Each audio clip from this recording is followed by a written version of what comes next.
Good morning and welcome to the Mid-Maine Chamber of Commerce Business Breakfast Series. My name is Kim Linloff. See, I told you I messed up once, at least once. I couldn't even get through my own name. Yes, my name is Kimberly Nadeau Linloff. I'm the President and CEO of the Mid-Maine Chamber, and it's my pleasure to welcome you here today. Before we begin our program, I want to take a moment to thank our Business Breakfast Series sponsors. They include Brookfield Renewable, CGI Business Solutions, New Dimensions Federal Credit Union, Nicholson, Michaud, and Nadeau CPAs, O'Donnell, Lee, Martin, Dubourg, Attorneys at Law, Sheridan Construction. Our Morning Sentinel and Turner Publications are our print media sponsors. The Mix 107.9 is our radio sponsor, and our video sponsor is Kennebec Savings Bank. I hope that you had a chance this morning to visit our business spotlighter booths. They included Habitat for Humanity, KB Connect, and The Finery. Thank you for being here.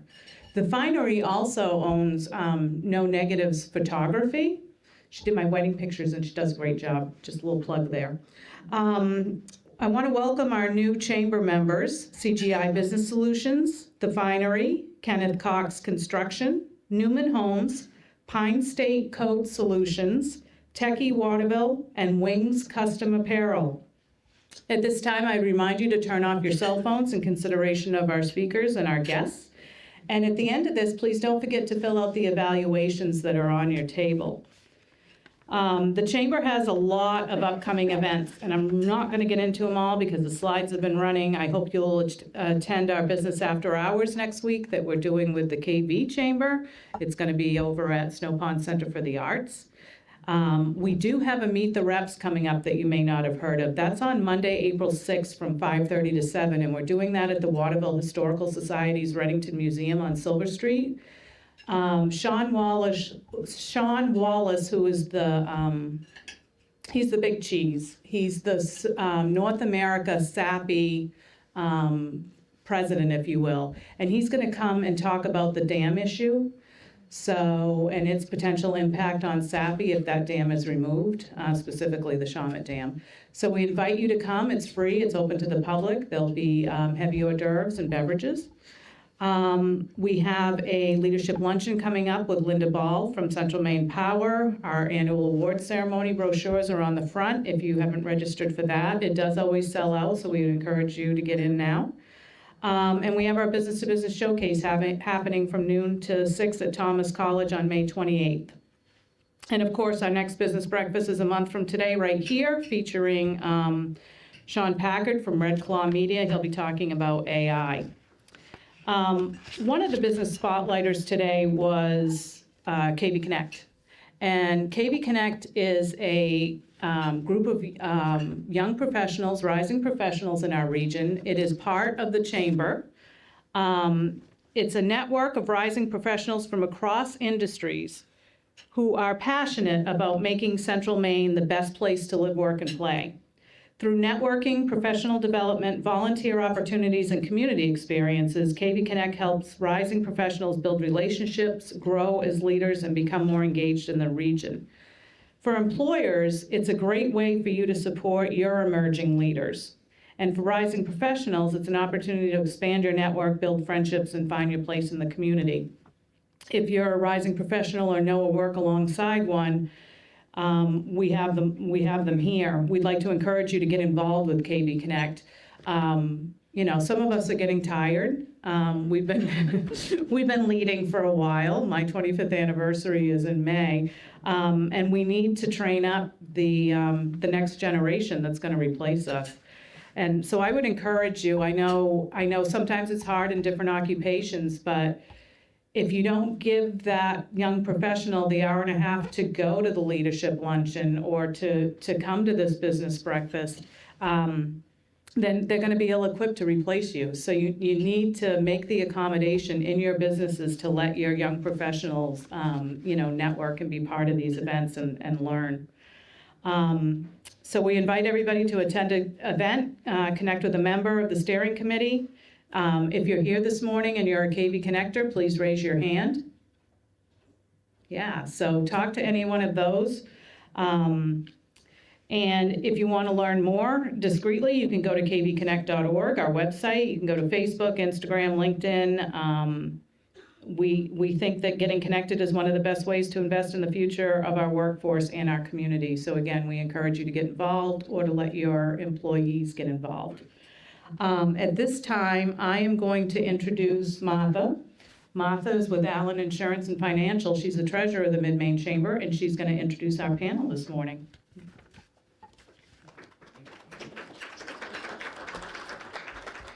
Good morning and thank you. Welcome. It's my pleasure to introduce the following three speakers. Karen Morin has the privilege of working at the intersection of workforce development, education, and economic growth here in the state of Maine. She currently supports initiatives connected to Maine career exploration, where she collaborates with businesses, educators, community organizers, and state partners to create real-world learning experiences that help people connect to meaningful career pathways while helping employers build strong, sustainable talent pipelines. Karen grew up in Fairfield, right here in Central Maine, which makes this work incredibly meaningful and personal for her, supporting our youth, strengthening local communities, and helping Maine businesses thrive isn't just a job. It's something she genuinely cares deeply about because this is her home. Throughout Karen's career, from education and training to program leadership and community engagement, her focus has always been bringing people together and creating opportunities to make a lasting impact. Outside of work, Karen loves spending time with her grandchildren, staying active with a local ATV club, and doing just about anything outdoors, which keeps her grounded and connected to the communities we're all working to support. Karen is excited to be here today to listen, learn, and continue building partnerships that strengthen Maine's workforce and our local economy. Karen? Next is, Wendy Kostenbotter. Okay, Wendy Kostenbotter is an experienced higher education administrator, business professional, and educator with over 15 years of experience in workforce development, business management, and college-level instruction. She currently serves as a program manager for the Maine Apprenticeship Program with the state of Maine, where she leads statewide workforce initiatives, employer partnerships, and program policies aligned with labor market and the economic needs. Previously, Wendy played a significant role in strengthening public sector business operations through leadership in public relations, community outreach, and workforce retention initiatives. Her experience in higher education highlights deep expertise in curriculum development, blended and online learning, and workforce development. Her professional background also includes mid to upper level business leadership and operations, financial management, workforce retention, and organizational development with a strong emphasis on labor management collaboration and employer engagement. Dr. Kostenbotter holds a Doctor of Education, Master's in Education, Instructional Technology, Bachelor of Science in Business Management, and in Certified Workforce Development Professional and Microsoft Certified Trainer. She is committed to applied student-centered teaching that integrates real-world practice technology and workforce relevant to preparing students for career success. Welcome, Dr. Craig Larrabee, CEO, Generations US. Craig Larrabee is the CEO of Generations US, a recently launched national nonprofit advancing proven co-design solutions for system-wide change in education. He brings more than 3 decades of leadership in education and workforce development in Maine and nationally. As the former president and CEO of JMG, Maine's largest education nonprofit organization, Craig has championed student-centered results-driven approaches that strengthen partnerships among schools, communities, and employers. Through Craig's leadership, JMG grew from serving 1,500 students annually to over 13,000 statewide. A recognized thought leader, Craig was honored in 2025 with the Maine School Superintendent Association Distinguished Service Award, a rare recognition bestowed only at the discretion of the association when an individual impact on public education is deemed truly extraordinary. In 2023, the Maine State Legislature formally recognized Craig through the reading of a legislative sentiment honoring his 30 years of leadership and commitment to Maine students. A first-generation college graduate, Craig earned his degree in secondary education from the University of Maine at Farmington. He chaired UMF's 150th anniversary celebration and was honored with the Alumni Achievement Award. He has served on the Maine Department of Labor, State Workforce Board, was a founding member of the statewide Maine Spark Initiative, and has contributed to multiple gubernatorial transition teams. If you want to join me this morning in welcoming all three.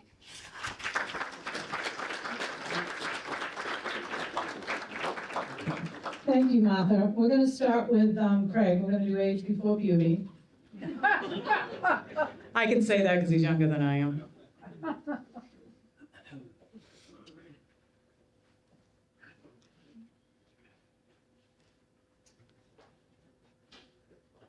Thank you, sir. Thank you, Kim. All right, good morning, all you beautiful people early this morning in Waterville, Maine.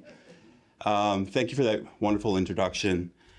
So I am in this transitional period right now in my life of after 33 years of working for JMG, 20 as the CEO of JMG, transitioning to this new organization called Generation Us.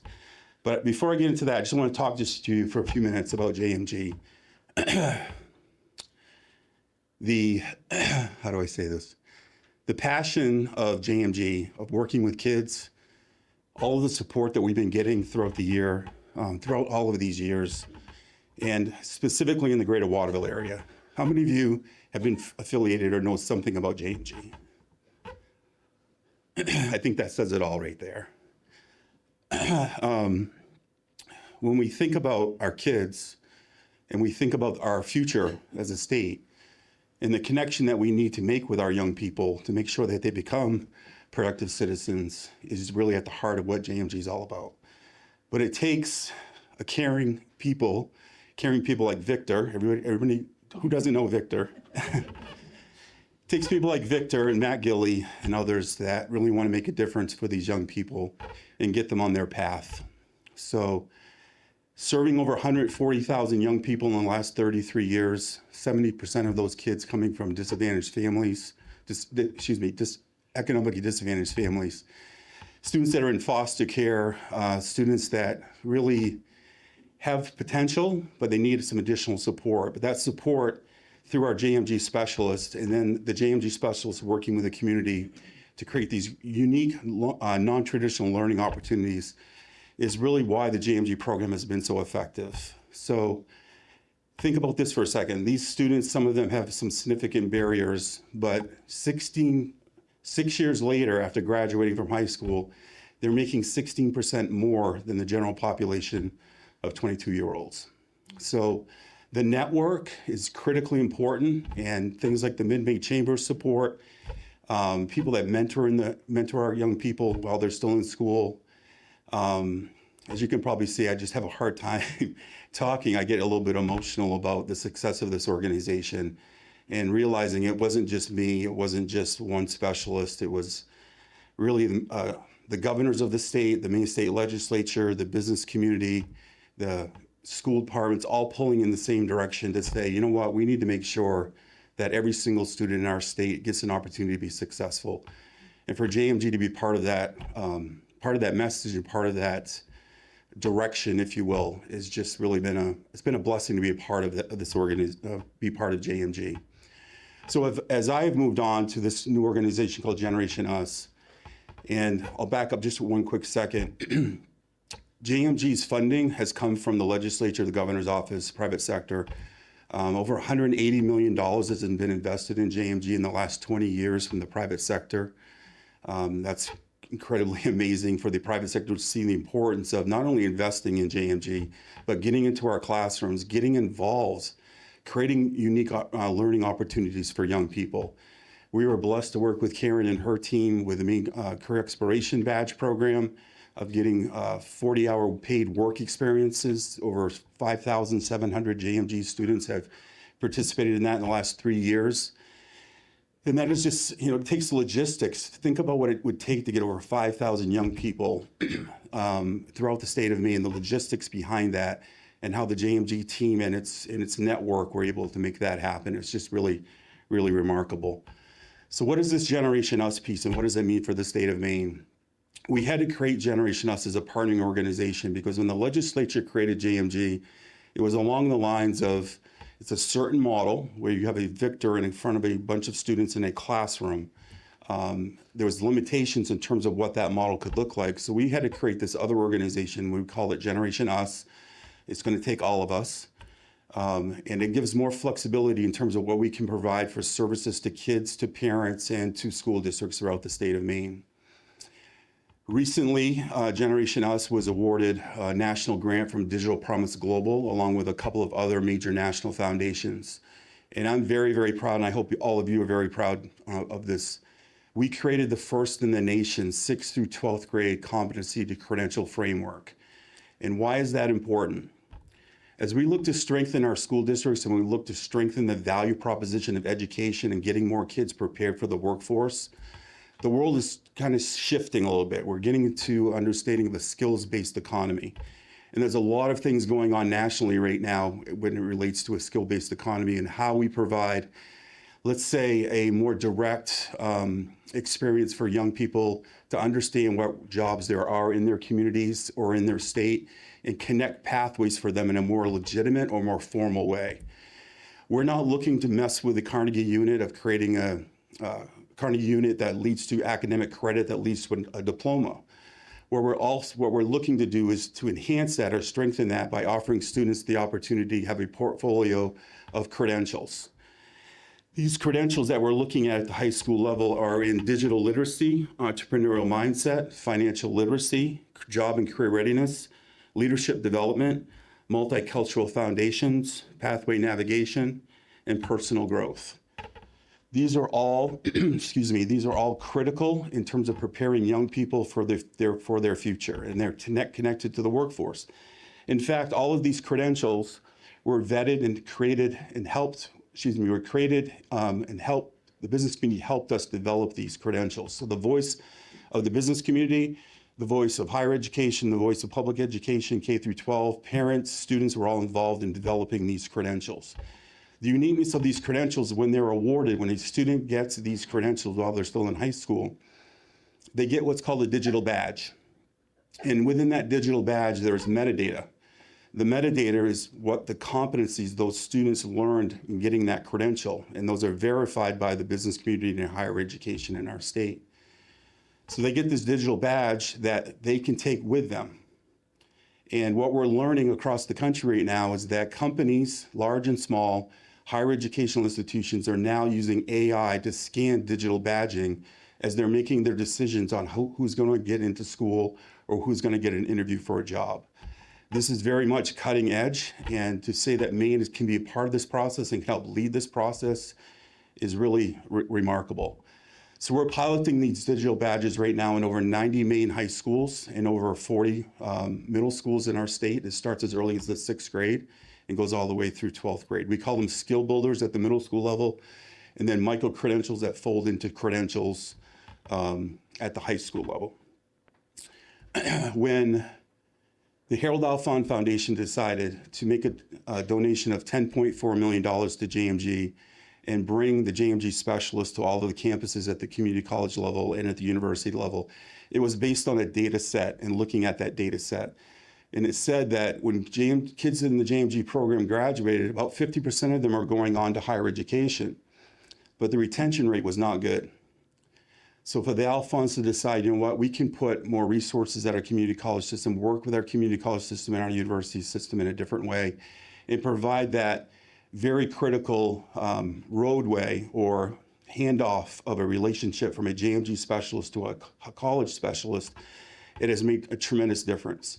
Our retention rates went from about 40% to well over 70% over the last 5 years. And then connecting those young people to jobs while they're still in school.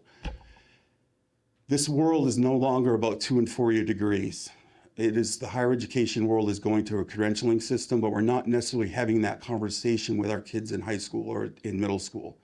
So this credentialing framework that we've created and starting the conversation with our young people, that the world can lead to a 2 and 4 degree. And often kids will start with a particular credential and they like the higher educational environment, and that leads them to a 2 and 4 year degree.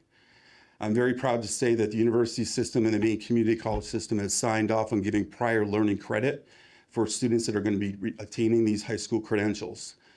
This is not reforming public education. This is enhancing and strengthening what we already have and rethinking our public education system from a systematic way.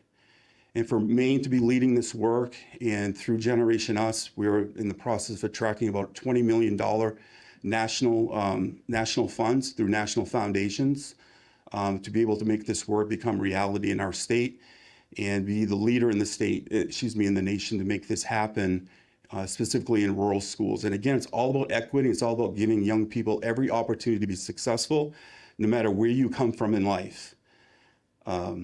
I think I'm getting close to the end, but I'm really happy to be able to share this story. I'm sorry I got a little passionate earlier. It's the first time I've talked about my old company and all the remarkable work it's done. And thank you for the opportunity to be here to tell this story.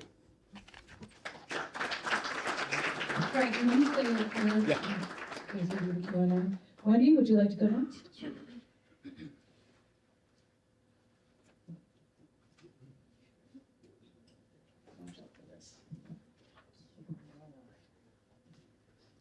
Good morning. Good morning. It's a pleasure to be here. When I was asked to be here, I was kind of nervous, but I think I'm okay now.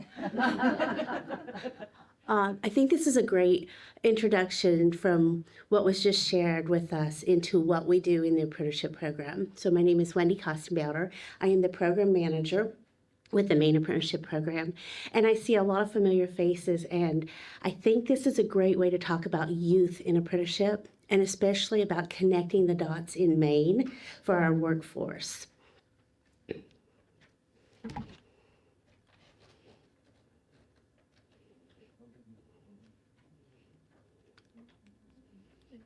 There we go. There we go. Okay.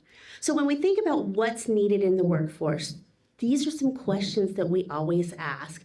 What is your need? Who are you trying to reach? And in this case, we're thinking youth, 16 to 24. How are you reaching them? Where are you looking for them? And when are you looking to hire? So when we're talking to employers, these are the questions we think about, and we ask them, what are your thoughts? How can we connect? How can we help? So we're going to build a recipe for what's next.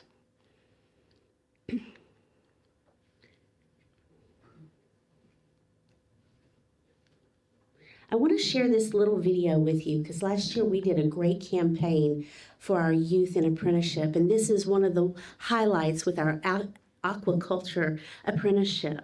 So take it away.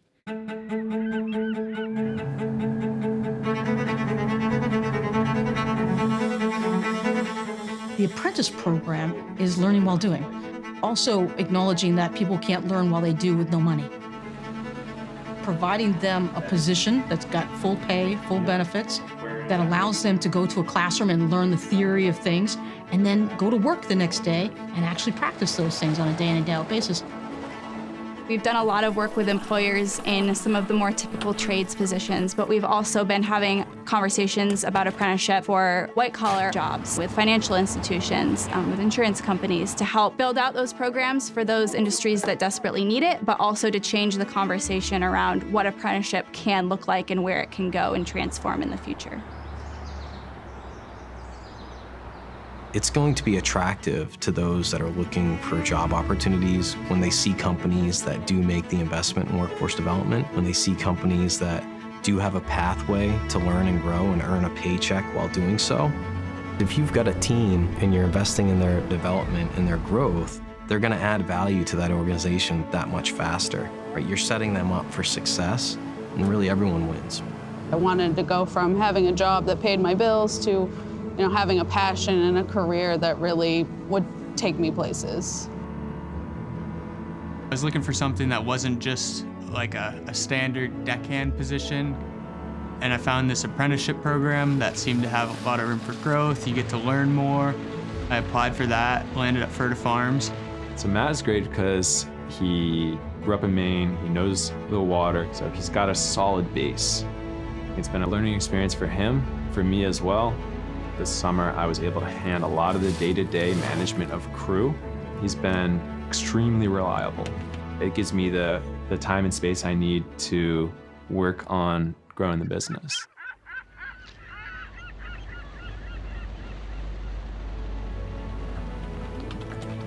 The Maine Apprenticeship Program benefits our organization because they have the answers to the questions that we run into that we don't know we have. A prospective employer or sponsor, when they get involved with apprenticeship with the Maine Apprenticeship Program, they should expect as much support as they're going to need. Anything that you need, you can reach out, and usually they have an answer, and if they don't, they know who does. It's no secret that Maine has an aged population, and it's been a result of that decades-long narrative of you have to go to college. And that's what apprenticeship does really well, is if they want to go right into the workforce, that it's very structured and intentional and meaningful for them. There isn't a lot of spotlighting the different types of industries that are available in Maine. Outside of, tourism and lobstering, we're so much more. And if you're engaging people about these opportunities where they don't have to leave and go far and would be wanted and accepted and valued, then that's definitely something that we need to be working on.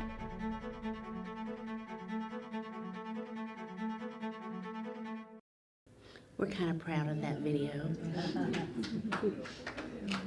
Thank you. Thank you.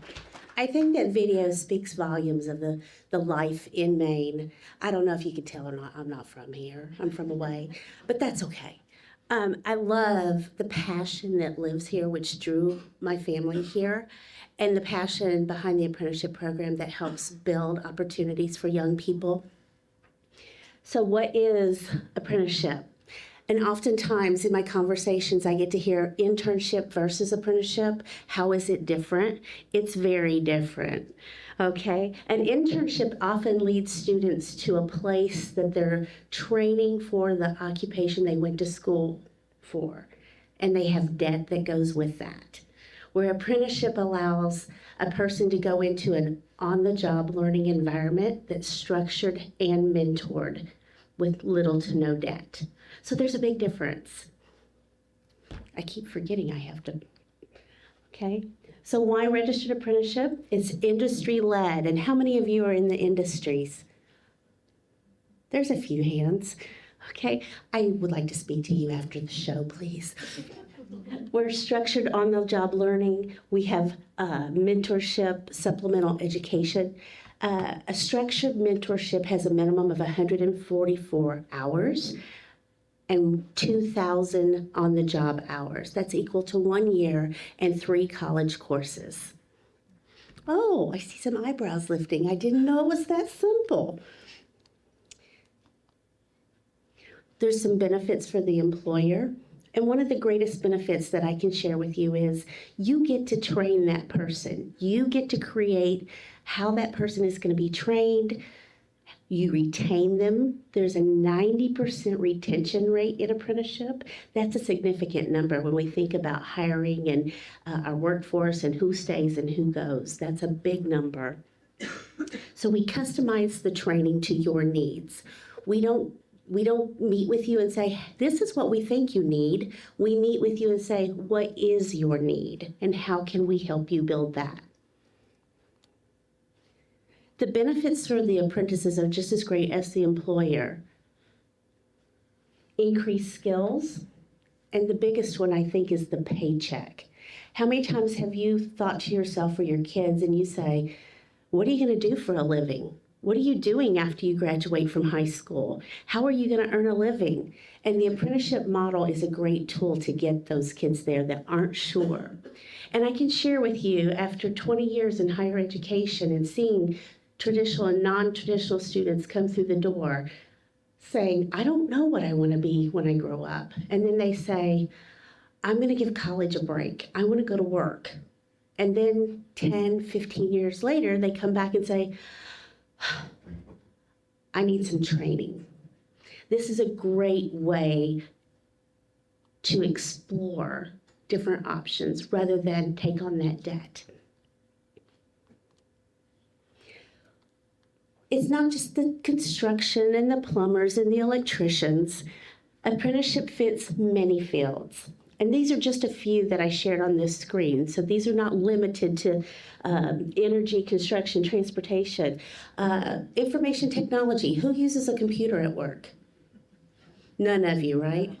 Okay, just want to make sure, because we need to build an IT apprenticeship program in Maine. We're very low on those numbers. Let's show another video.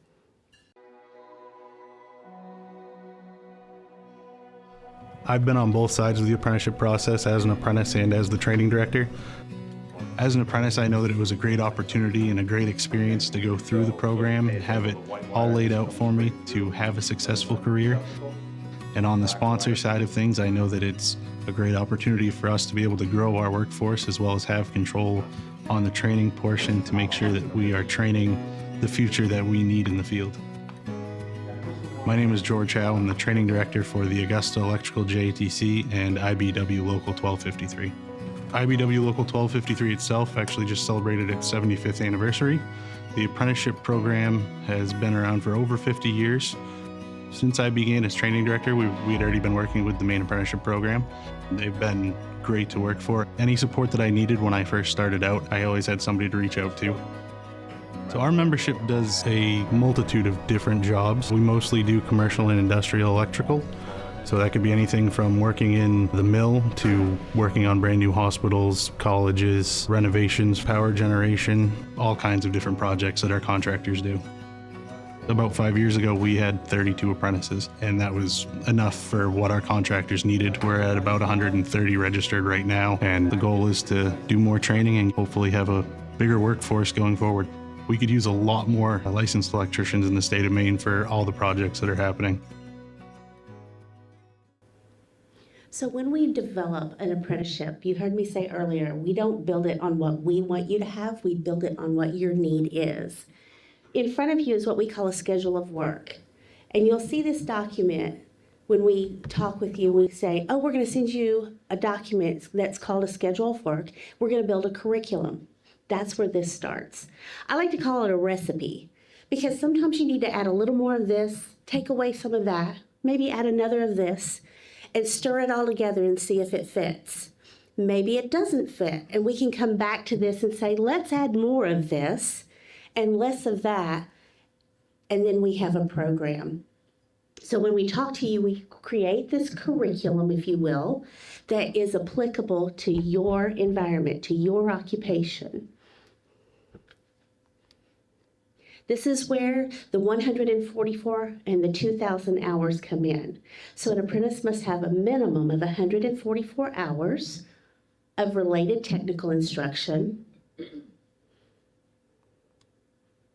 and then 2,000 hours on the job. And who can be an apprentice? Anyone 16 years or older. They have to have typically a high school diploma and meet employer requirements. We also have registered or certified pre-apprenticeship that is legislated through the state of Maine. It can be from 1 week to 6 months.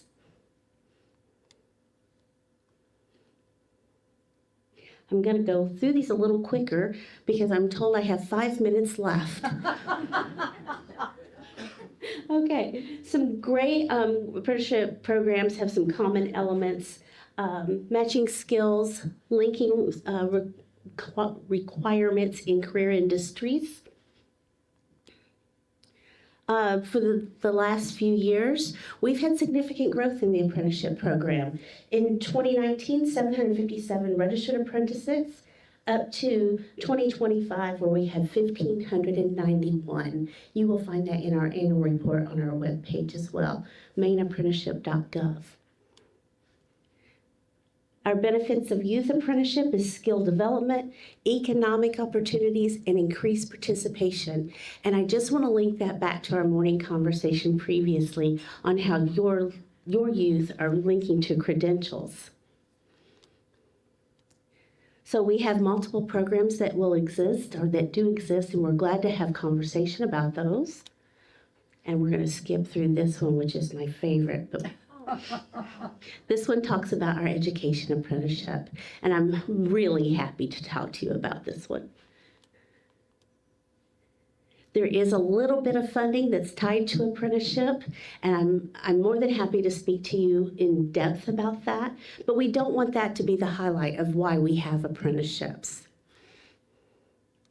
We can also braid our funding with our development compact, Maine Quality Centers, and of course with our veterans. We also have our WEO service providers who play a big part of what we do too. So I ask you again, what is your workforce need? Who are you trying to reach? How are you reaching them? Where are you looking? And when are you looking to hire? Thank you very much.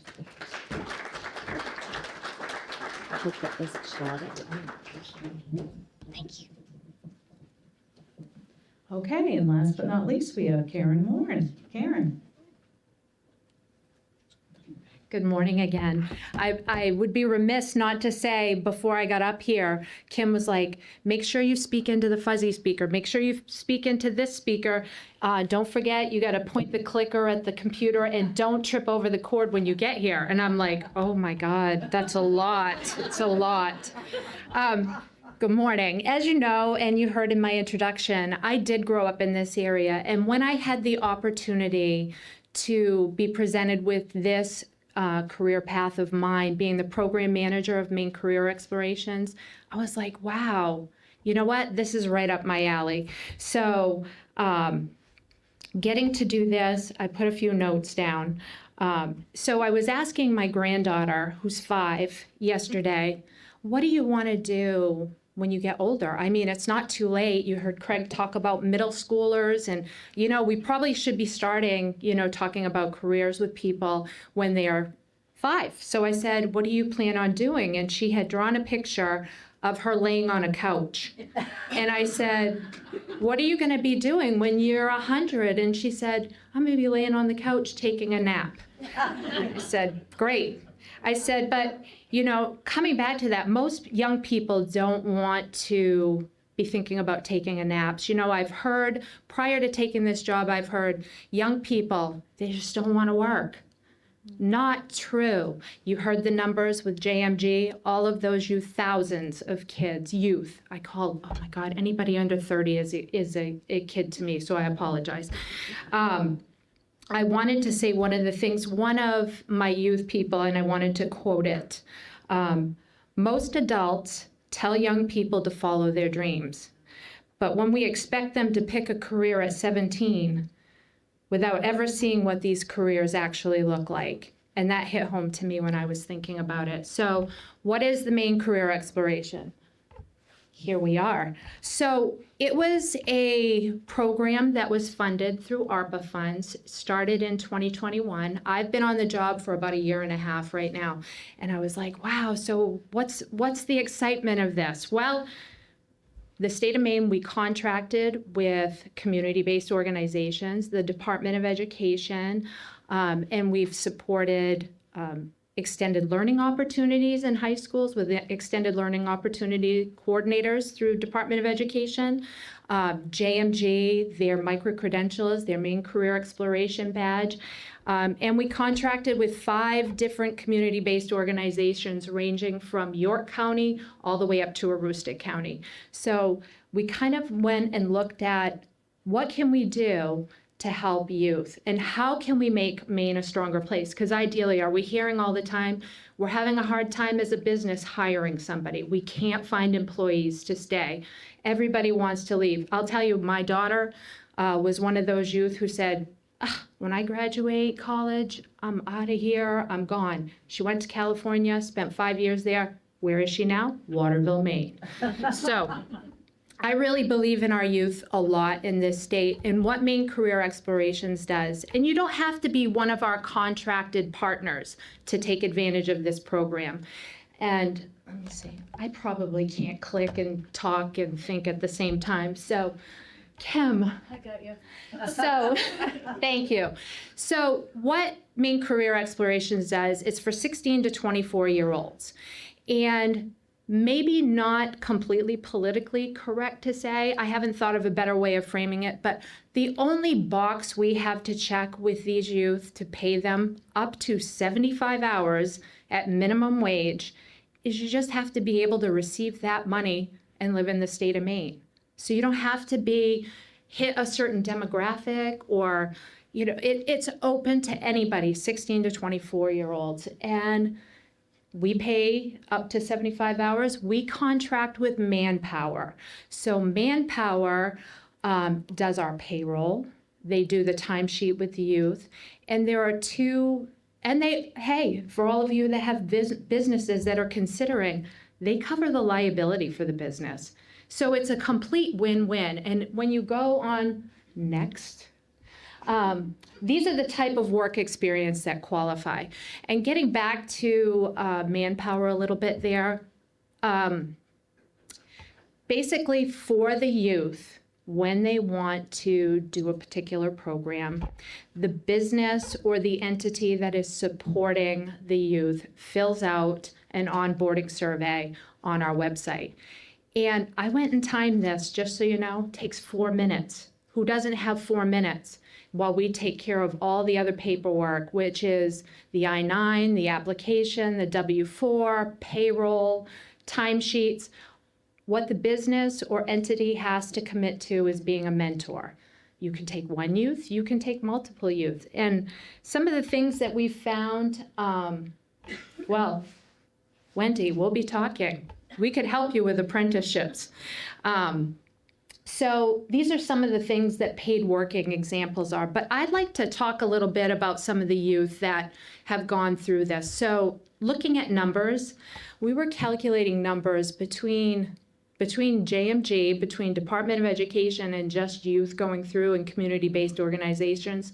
We're over 10,000 youth that have gone through the program. And some of the interesting things that have come out of it is I had a youth who wanted to go into education, and we certainly need more teachers. So she went to the school and did a career experience. What does that mean, career experience? It's not a clinical, so don't think of it as a clinical operative. It's an experience to kind of showcase what type of career for the youth, and it also allows the business to go, ooh, I see some investment. Maybe we could hire this person down the road, which over 50% of the youth that have gone through the program have been offered jobs.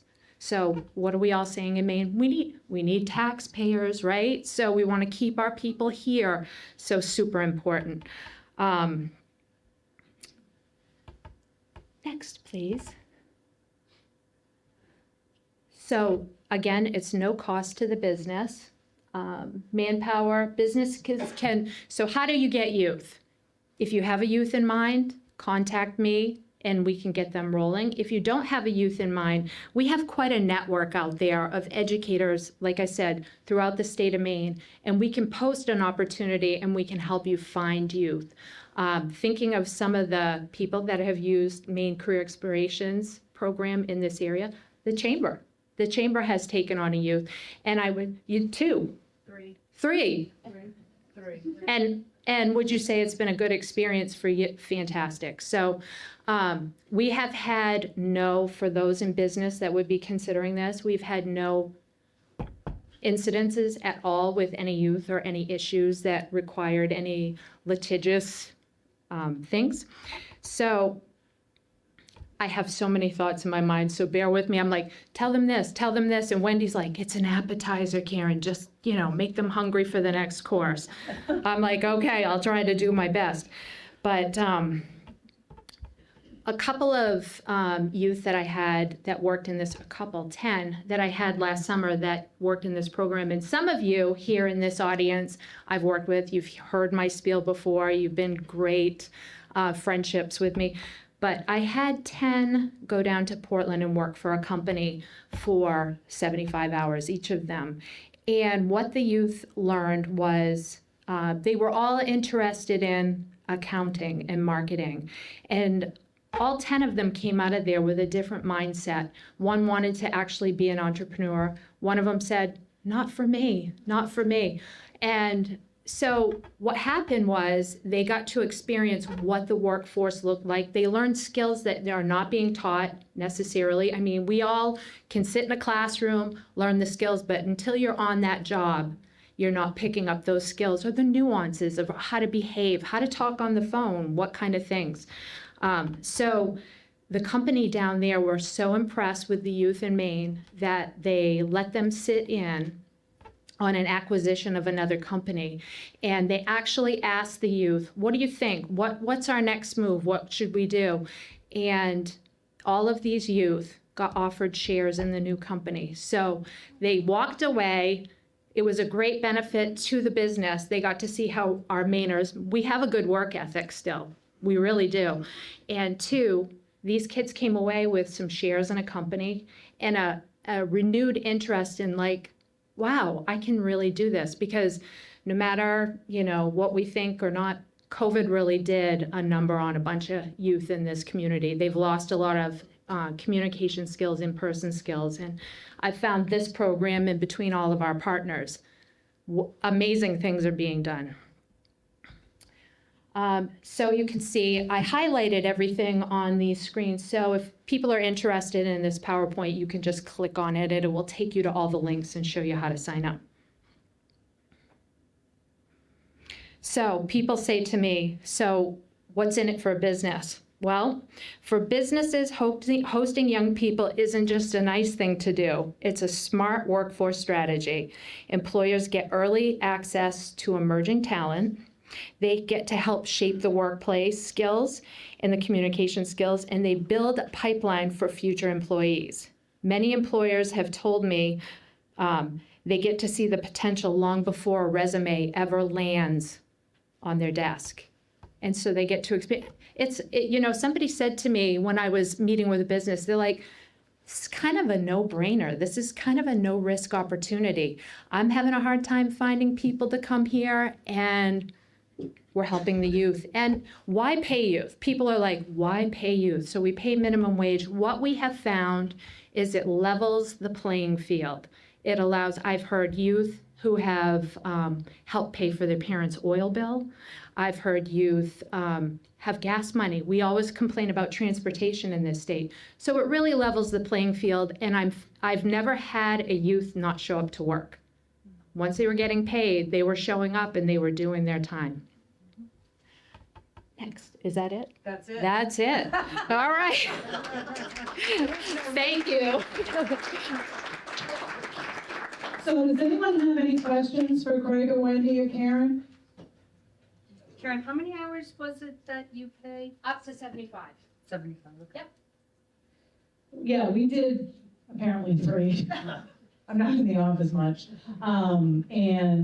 Sabrina primarily works with them. Once you're in the manpower system, which takes probably 15 minutes of the employer time to get set up, once you're in, and then you can just add the students. And Sabrina would verify, when they go in and enter their time, Sabrina would verify, yes, he worked 10 hours or she worked 10 hours this week.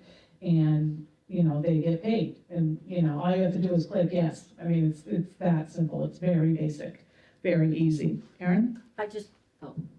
I just have a quick comment.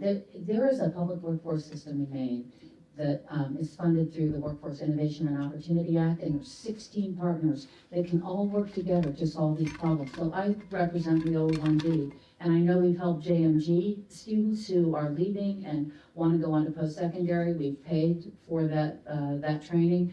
We can turn that 75 hours into 300 hours of a work experience, so it's a difference of, for my calculator, of about $1,100 to about $4,500. And an apprenticeship, if somebody is an apprentice and they are enrolled in our program first, we can help the employer pay up to 50% of the wage for up to 6 months for that apprentice. So all of these things, all of these organizations are connected, and there are a lot of ways to help businesses move forward. It's really important because in Measuring America in Maine, 10% of the 16 to 24-year-olds are not in work and not in school, and we need them. They're Karen's grandchild aspiring to hold down the couch. She's adorable. Any questions? Well, thank you very much. We have a gift for each of you. Thank you, thank you, thank you. Sabrina will hand them out. We very much appreciate you being here. They'll stick around for a second afterwards if you guys would like to grab them for specific questions. We're going to do our door prizes now. And we have a lot of door prizes. The first is a $10 Sala Tea Cafe gift card that it donated, and that's going to Jesse Poulin from Central Maine Power. Next, we have a multi-month calendar donated by Sappy Fine Paper. These are really cool. They're great to have in your meeting rooms when you're planning. And that's going to Karen Normandin, president of Kennebec Valley Community College. We have a $10 gift card donated by Aroma Joe's. The Plord, oh, Jamie's here, so you could possibly win. I was gonna say the Plords aren't here, so, but you are. Okay. Nope, it's going to Superior, Thomas College. Okay, here's another coffee one. For the Love of Coffee swag donated by Crossroads TV. And that's going to Aaron Benson from the Central and Western Maine Workforce Investment Board. Club Cadet garden tools, planter, hanger, and gloves donated by Central Maine Equipment. Oh, good Lord.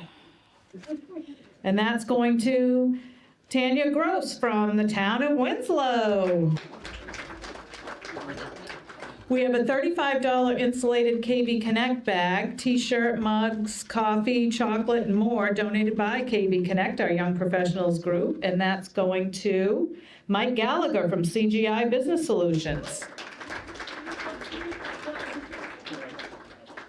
$50 gift card to Techie donated by Habitat for Humanity, and that's going to Roger Kraus, General Manager of Kennebec Water District.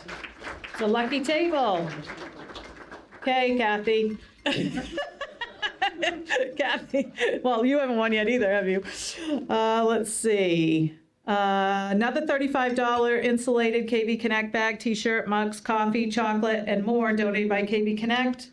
And that's going to Lisa Bushy from CGI Business Solutions.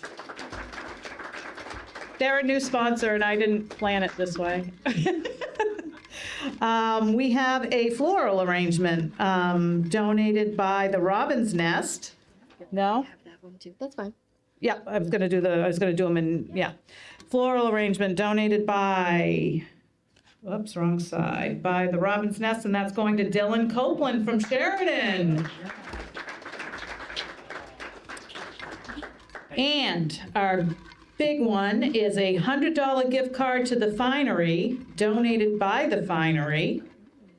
And that is going to Sarah Fifield from Kennebec Valley Federal Credit Union. Yay! So again, you have surveys in front of you. Please take a second to fill those out. You can either leave them on your table or drop them at the registration table on your way out. Don't forget our business-to-business trade show, the awards ceremony, our upcoming stuff. We hope to see you at our next business breakfast, at our luncheon, our BAH. Thank you for being here today, and have a good one. Bye-bye.